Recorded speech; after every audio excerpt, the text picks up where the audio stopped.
Hello viewers. தமிழக வெற்றிக் கழகத்தை தொடங்கிய போது விஜய் கூட்டணிக்கு திட்டமிடவில்லை. அவரின் திட்டம் எல்லாம் மூன்றாவது அணியாக ஒரு கூட்டணி அமைப்பது. அதாவது விசிக, பாமக போன்ற கட்சிகளுடன் கூட்டணி. ஆனால் அதிமுக, திமுகவுடன் கூட்டணி இல்லை என்பதே விஜயின் திட்டமாக இருந்தது. ஆனால் விஜயுடன் இணைந்த சில தலைகள் தான் அதிமுகவை கூட்டணிக்கு கொண்டு வருகிறதாம்.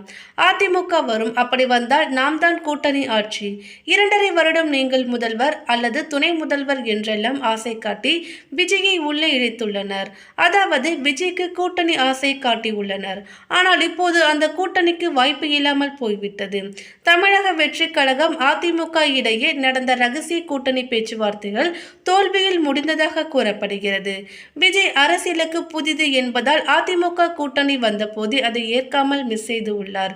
அதிமுகவிற்கு தமிழக வெற்றிக் கழகத்தின் கோரிக்கைகள் ஏற்றதாக இல்லை, அதிமுகவிற்கு தகுந்ததாக இல்லை எனவும் கூறப்படுகிறது.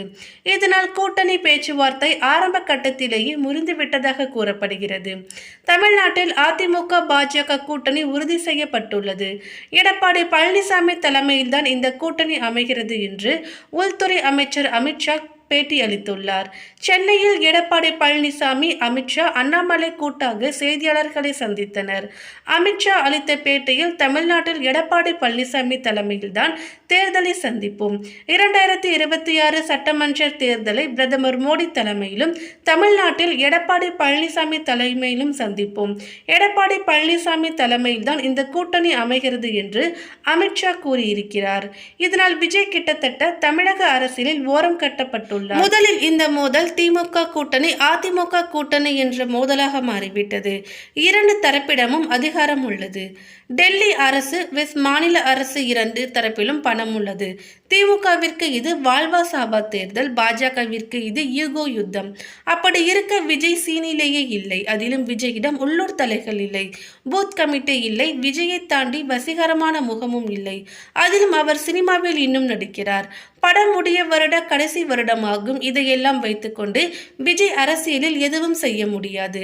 இதற்காகவே அவர் அதிமுகவுடன் கூட்டணி வைக்க முயன்றார். அதிமுகவுடன் திரைமறைவு பேச்சுவார்த்தைகள் கூட நடத்தினார். ஆனால் இப்போது அதிமுக, பாஜக கூட்டணி அமைந்தது தமிழக வெற்றிக் கழகம் தரப்பில் கடுமையான அதிர்வலைகளை ஏற்படுத்தி உள்ளது. இதனால் கட்சியின் டாப் தரப்பினர், முக்கியமாக தலைமையே, அதாவது விஜயை இந்த கூட்டணியால் அதிருப்தியில்தான் இருக்கிறாராம். முக்கியமாக விஜய் நேரடியாக இந்த கூட்டணியால் அப்செட் ஆகி உள்ளாராம்.